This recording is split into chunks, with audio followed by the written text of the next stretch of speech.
since you are advising founders in different segments across SME lending or a retail lending or a payments and others, what is your advice? What should sort of founders do in this current scenario so that they can actually take the opportunity forward and obviously cut down where the losses should not happen, right? So they have to be careful with it. Yeah, it's again a good question. It's probably the crux of what everyone's trying to figure out right now. I guess if you look across our portfolio companies and also several companies that we have engaged with in the ecosystem to help in ways we can beyond our portfolio. I guess everywhere we have advised companies to have a plan B, C, and D. I mean, the plan A is anyway gone out of the window right now. So everyone needs, we think, three plans, B, C, D. And the reason I say that is because I think whether it's people dimension, whether it's certain fixed costs which were investments for startups, or certain variable costs which are important to drive demand, or certain customer engagement efforts which were helping prime customers, you might remove it in short term, but it might leave a much more lasting impact in terms of the adversity it might create to the business when world comes back up. So I guess that's why we are suggesting plan B, C, D, which is at what point do we want to activate which part of the plan. And nobody knows in these situations what is overreaction, and maybe overreaction is the best reaction, by the way. Now in our case, overreaction is to say, let's take this seriously enough and say, figure out how everybody can have at least 18 months of cash. That is the first goal. So guys who have raised money recently, great. Folks whose businesses are probably only marginally impacted from a revenue perspective, like Wisdom, relatively less impacted because it's annuity revenue. I think there the focus is more on how do we ensure that the investments we have made to cultivate future revenue is intact while we are managing costs, as opposed to in case of some lending companies where if RBI is given a moratorium, it's going to have a direct impact on cash flow. I mean, it may not be so much on necessarily on revenue, and hopefully when world comes back up, most people know that they have to pay back, even though that's an exercise on its own, which we'll have to figure out. But in the short term, I think some of the companies, especially lending, have a lot more of a cash flow challenge. So there the focus is on saying on two things, right? For every company, it's survivability. But for some companies, based on your revenue model, business model, customer stickiness, annuity, whether you have raised equity or debt, all of those things, for some it might be easier versus the others. So so I guess first order of business, survivability. Second order of business is protecting the franchise. Now, protecting franchise means, I'll give you an example from one of our lending portfolio companies, which was very smart to say well before any other company that we are not going to lend for next two months. Mm-hmm. And we had a significant debate at the board saying, okay, that's a bold decision. But in hindsight, it makes a lot of sense. And also because this company has, longer term loans. So even if you don't lend for 2-3 months, it's only going to reduce the book by 3-4 percentage points every month. You'll still keep earning if you are able to focus the resources that were doing sales more on collection. So I think everyone is kind of trying to figure out a strategy, but broadly it's survivability, then protecting the franchise, and then making sure that the investments you have made to actually prime demand, you don't cut into those investments. We have to do fixed and variable cost pruning down, and we have companies that are actually making cost cuts up to 40-45% right now, including phenomenal founders we have great respect for in the portfolio, who are taking anywhere from 25, 30, 40, all the way up to 70, 100% salary cuts. Mm-hmm. So we have seen people sort of activating plans to say, hey, I have to lead by example if I'm going to ask my team to make this sacrifice. So I think overall people are making those efforts, but while doing that, we need to ensure that we also don't cut into bone. If you cut into the skin a little bit of the company, fine, but you don't want to cut into the bone of the company, which then structurally becomes difficult to come back up to capitalize on demand, which will be humongous when the world comes back. So you need to be ready to serve that as well. So I think that's the broad framework, but I guess there are a lot of specifics going on. If you take just cash flow as a nodal point, I think we can write probably 4 chapters of a book on all that companies are doing, right, to preserve cash flow.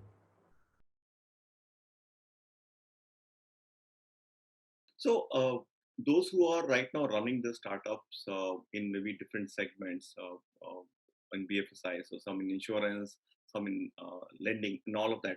So how would they prepare for the future? So you can maybe take a global view and then maybe a bit of a segmental view for payments and lending companies and all. Sure. I think just as doctors and medical workers are leading the fight to win over the health crisis, it's quite likely that the economic crisis would be won by innovative entrepreneurs and small businesses. Uh, Alibaba thrived during the SARS crisis, and they actually launched a new business, Taobao, which was the consumer e-commerce platform in China. Which went on to beat its biggest competitor, eBay, in China. Taobao was created while the team was in quarantine during SARS outbreak. Just very recently, online workplace solution startup Notion raised a $50 million at a $2 billion valuation in a round that came together in 36 hours.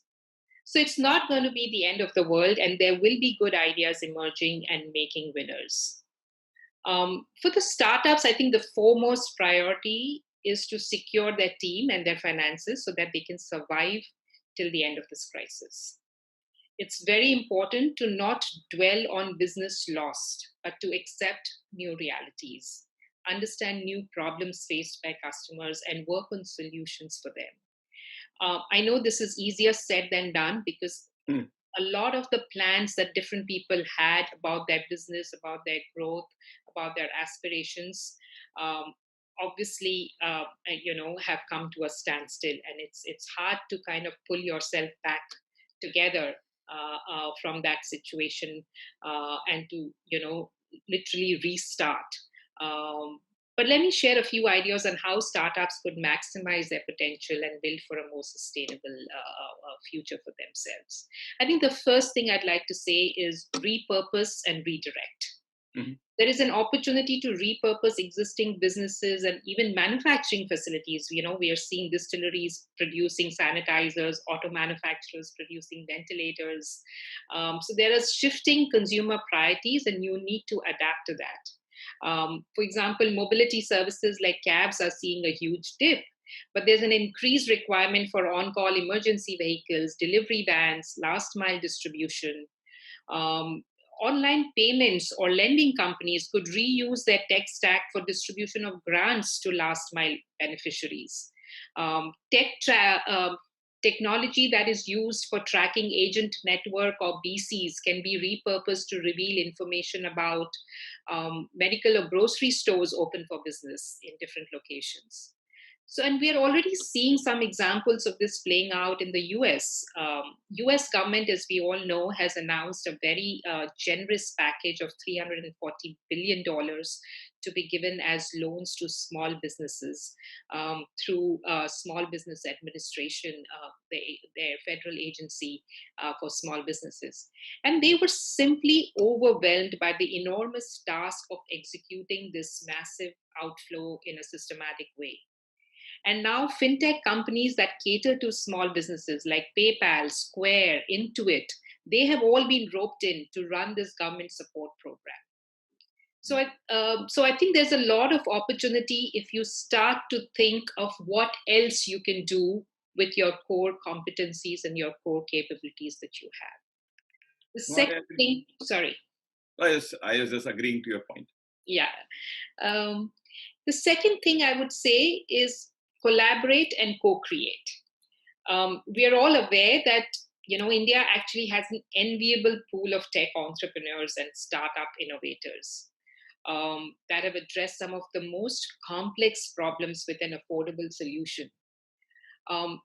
As we all know, I think the startup ecosystem is trained to be agile and creative in the most constraining environments. Most of them operate with limited financial resources and huge competitive pressures. So, government agencies, public sector enterprises, large corporates, large incumbents across sectors could find it very helpful to engage with tech innovators and startups to respond quickly to the evolving situation.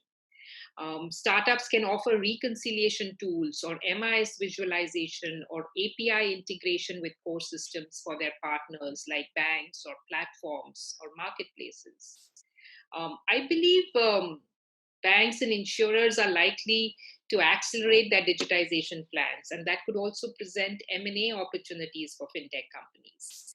Um, we've just heard of an acquisition in US where Sophie and a large lending company announced acquisition of Galileo, a payments processing company. Startups could also explore partnerships with others serving similar customer segments. Again, we are starting to see examples of this. Uber has announced they are partnering with Big Basket for last mile distribution. No, I agree. I think those opportunities are huge. So if I look at from my business side, we are about to start an accelerator with a partner. And imagine we are starting at this point of time when actually absolutely there's no traction expected to start. But I think what we realized is that people are now getting ready to talk over phone, talk over Zoom, and they can do the same work instead of traveling and increasing the cost of doing business, right? So we are working on accelerator, we are working on API accelerator, we are working on some training. So I think what we realized is that on day one, honestly, I was also as unhappy as anybody else. Some of our deals obviously slowed down, but with time we've realized that we are able to relook at the same opportunity differently.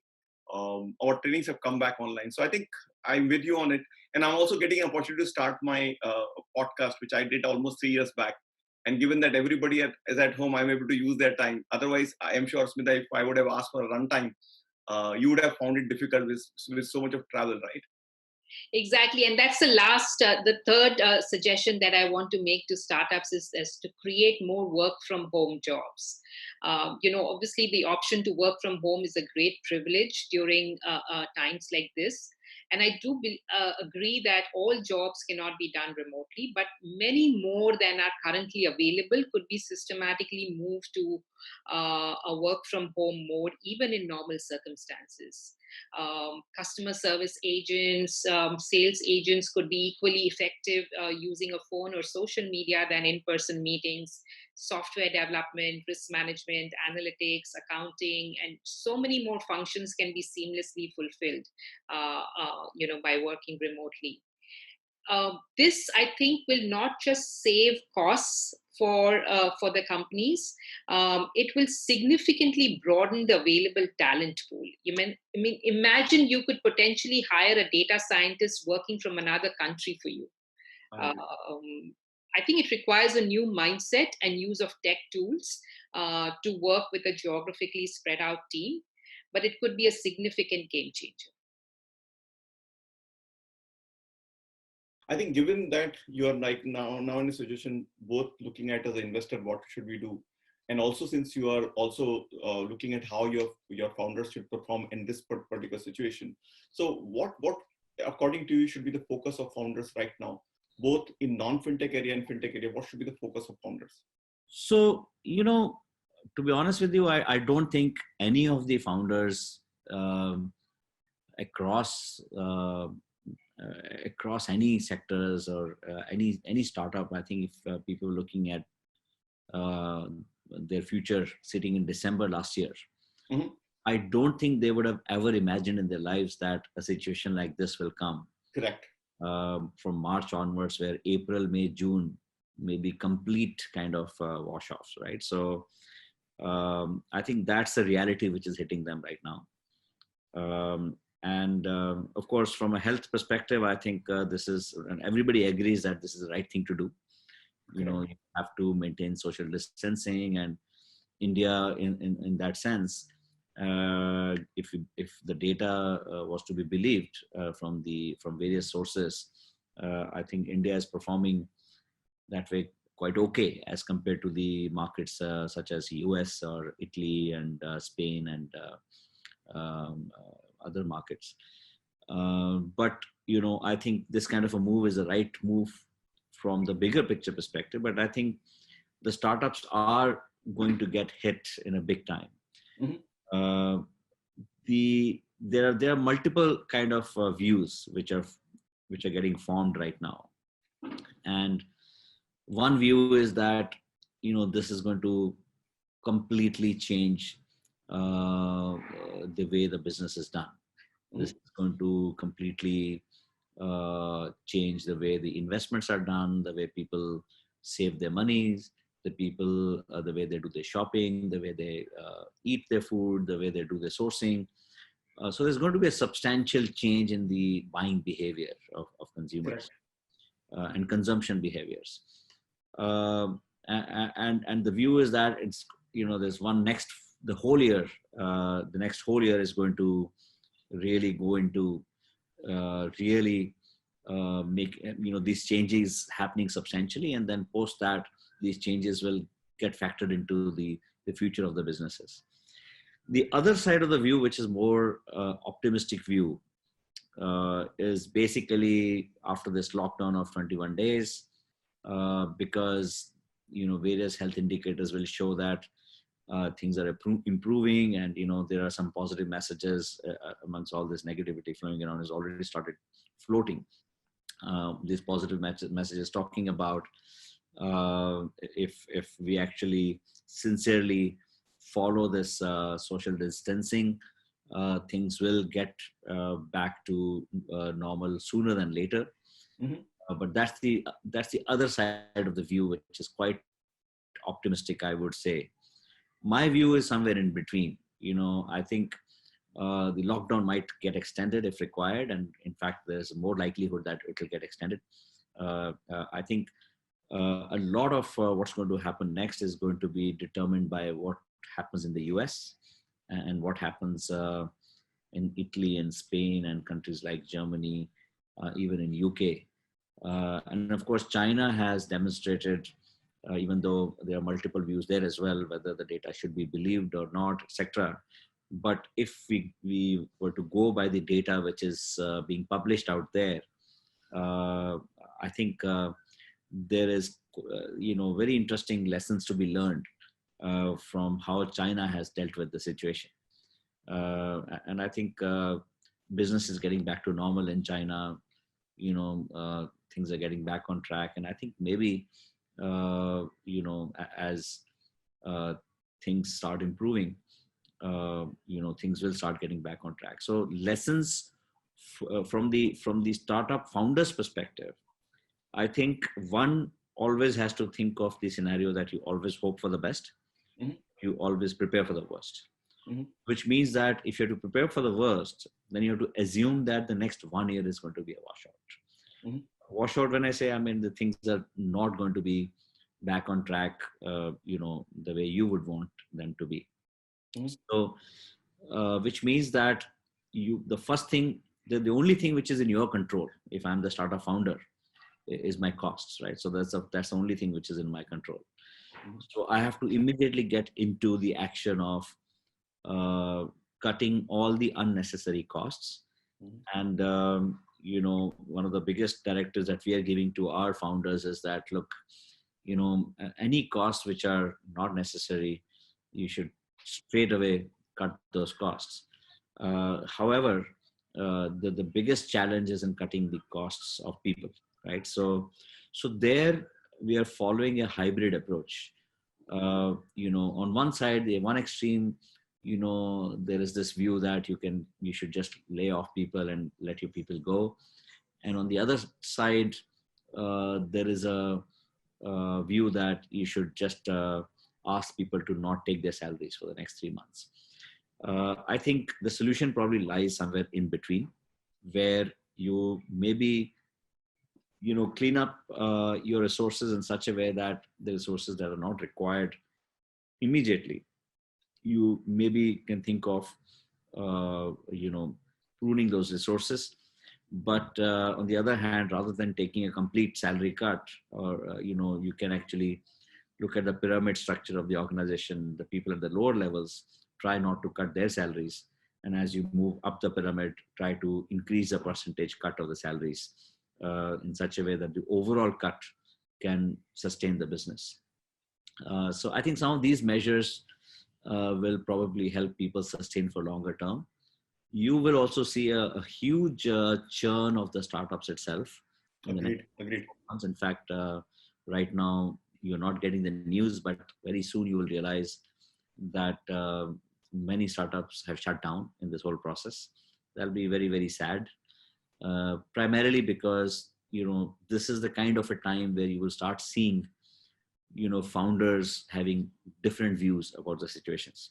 And therefore, because of different views, you will see situations leading to they even going to the extent of fighting with each other, and then the process, business not going either, anywhere from there. So I think that is the challenge that you would see in quite a few startups, and those startups will unfortunately not be able to move beyond the next 3 months. So that percentage might increase. That's my fear, but I just hope that doesn't happen as much, and I hope that the startups are able to really survive and move forward. No, I think we talk about these headwinds and tailwinds in terms of airplanes, right? Today, airplanes are not flying, so I don't know what to talk about this headwinds, tailwinds. I think we have to figure out how to sort of run, walk, fight, whatever you can, right, to sort of survive and thrive. In fact, from a positive perspective, do you think that there's some sort of ray of hope where startups should look at? For example, used to be in some segments of it, we are also hit. But we have been able to sort of pull off some new deals in the segment of trainings, in the segment of online partnership. We have been able to get something around, right? So what should startups look at from a positive side, what they can do right away? So I look at this from a three-phase approach. There's a phase one, there's a phase two, and there's a phase three. Phase one is the phase we are going through right now. And that phase is all about fighting COVID-19. I think anybody who can find solutions to fight COVID-19, I think they would, definitely get a lot of value. Today, the customers, your primary customers are the governments, the government of India, your state governments, or governments of different countries. So you have the government in the US, or state governments in the US, or governments in Europe. They are all, anxiously looking for any solutions that they can latch onto. And then there's a lot of funding that has been approved, and different governments have approved different kinds of fundings. And on top of that, there are lots of CSR fundings which are now going into finding solutions. People have also started collaborating internationally. So we ourselves, for example, have received a lot of offers to join hands, which we are currently in the process of working on, from people from different parts of the world to find solutions. And therefore, any business, irrespective of what your other business is, I think you have to look at how you can utilize your existing capacities. A manufacturing business, which is manufacturing something else. I mean, and one of the very good examples is liquor companies. So this liquor companies have been, have taken actually the mandate to really start manufacturing hand sanitizers. Similarly, there are other companies who are manufacturing garments. They have taken up their capacities to manufacture masks and lab coats and things like those. So I think that's the first thing we are doing, is a phase one of, let's look at all the possible scenarios of what all support is required from a manufacturing perspective, and can you utilize your existing capacities to help fight that cause. The second phase is a phase when things are getting stabilized, when the whole thing starts dying down a little bit. I think that phase, you would still see a lot of